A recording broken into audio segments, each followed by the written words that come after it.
Welcome back. Our chef on a shoestring this week comes with some political connections. Tony Mantuano is the chef and part owner of Chicago's Spiaggia. It's the only four-star Italian restaurant in the great, great city of Chicago. It was also the site of Barack and Michelle Obama's first post-election date night.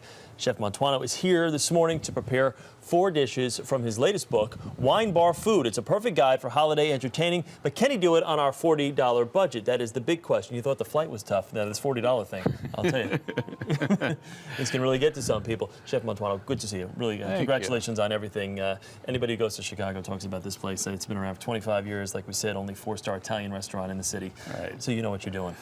Yeah, we do, and we think, you know, the reason we've been around so long is it's all about hospitality, you know, because whatever happens in the restaurant, you remember the food, but the hospitality lingers on long after the food. So. One of your favorite customers, I'd be remiss if I didn't bring it up, President-elect Obama and Michelle. After the election night, this was their first date night, and they often come to your restaurant for dinner. Yeah, they love it. They've been coming for years, and they're really great people, and you know, the way they dine is in the typical Italian fashion. I mean, antipasti all the way through dolce, and just like all our other guests, they enjoy things out of the wood-burning oven and handcrafted pastas and all that stuff. What do we have this morning? What's on our menu? We have 4 things, actually. We have bacala, which is going to be pureed and spread on crostini. We have shrimp that we flame with anisette.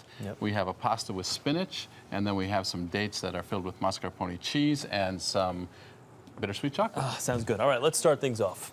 All right, here we have bacala. Okay, and what is bacala for those of us who here it is right here. And, you know, if you say it in English, it sounds like salt cod, which does not sound very appetizing. But bacala sounds a little bit better. It does, much more appealing. Stick with that. I'm going to stick with that, but look at that. That doesn't look very appetizing, does it? But I'm sure we're going to dress it up. We are. Well, actually, we're going to soak it first. Okay. So we soak it in water, and we change that water about 2 or 3 times a day for about 2 or 3 days, and then you have something that comes out a little bit more pliable and easy to work with. About 3 days. About 3 days? And we change the water like 3 times a day.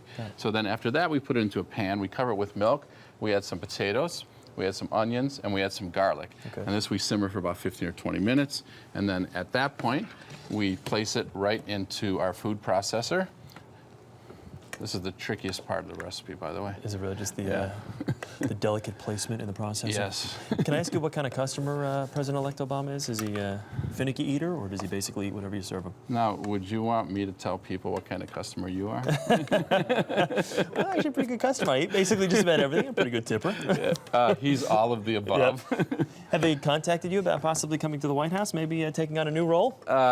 They have not, no, but everyone else keeps talking about it. So we're pretty happy in Chicago. I'm sure. I'm not sure making peanut butter and jelly sandwiches at midnight is, you know, but I think that might be part of the job. All right, so here we go. We're going to turn this baby on.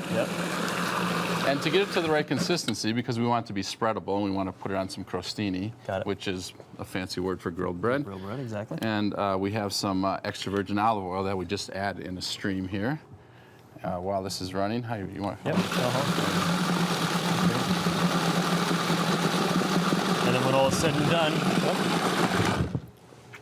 when all is said and done, we have this great puree, and what is like mashed potato type thing. So just a little bit of spread of that. Try that while we move on to we got to get going with some of our there you go. Our other items here. Let's move on down the list here while I sample this. Not just for breakfast anymore, is it? Fantastic. Bacala. Really good. All What else do we have now? Now we're going to flame some shrimp, so stand back. We have some... Let me help you. These are like all the flavors of the Mediterranean. We have shrimp, we have, not yet, but we have garlic, potatoes, a little bit of spicy pepper. We're going to add those shrimp. You want to go ahead and add those shrimp? And we're going to keep that going. Add a little bit, wait, hold on. A little bit of, you're ready to flame, aren't you? Let's do this. A little bit of sea salt. What did we forget? That's it, right? No, a little bit of pepper.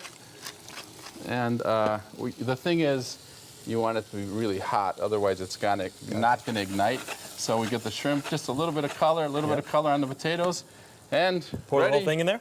Yeah. Well, no, not the whole thing. Oh my goodness. The whole thing. I'm sorry about that. That's why I asked. It's gonna be a big flame, huh? That's exactly right. There we go. So what happens now, that's it. That's worth the applause right there. Nice. So you let it burn off. The shrimp will continue to cook. And there's nothing worse than overcooked shrimp. So when you're looking at shrimp, just look for them to become like translucent. You know, just cook away some of that opaque is a better Gotcha. word. And as the alcohol burns off, which it normally burns off a lot more quickly, but I just put a lot of alcohol in there. That's what kind of customer I am. A lot of alcohol. We got to move you along here, though, Tony. We want to bring Kathy in, too, when we want to kind of get to these last two items. You know, in our book, Wine Bar Food, everything is broken down into cities. So every chapter is a different city. So we've been visiting some Venice.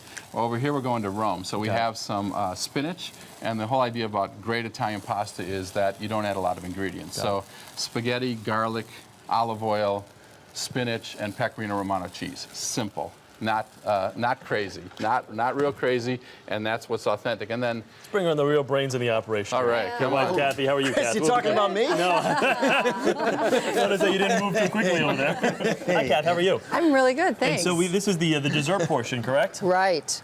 Dates. What have you got here? You got the dates? Fresh dates that you take the pit out and then you just whip up some mascarpone cheese and then you dip it into chocolate. Mascarpone cheese, just for folks at home that aren't familiar with.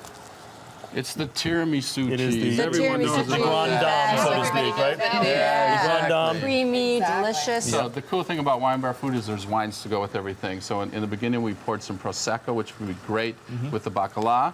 Then the Vermentino from Sardinia, which is like crispy and fresh, and that'll be great with the shrimp. Yep. And then the very light red to go with the pasta. This is a Barbera d'Asti. Yep. I'm doing all the wine talking. You're actually got the it. wine expert, so go right ahead. Well, Madeira is a wonderful wine for the winter and the holiday season because it's smooth and sweet, but not sticky sweet. It's gently sweet. Let's see how you did on the price breakdown. You had $40 to with the total number here, the total tally. No way did you come under $40. I don't believe. Oh my goodness, Tony, look at that. $39.92, right under. Tony Mantuano, everybody. If you get to Chicago, you've got to check out Spiaggia. It is fantastic. If you'd like our Chef on a Shoestring recipes, you can log on to our website. The address is earlyshow.cbsnews.com. Tony, thank you so much. Kathy, thank you both very much. Best of luck to both of you back in the Windy City.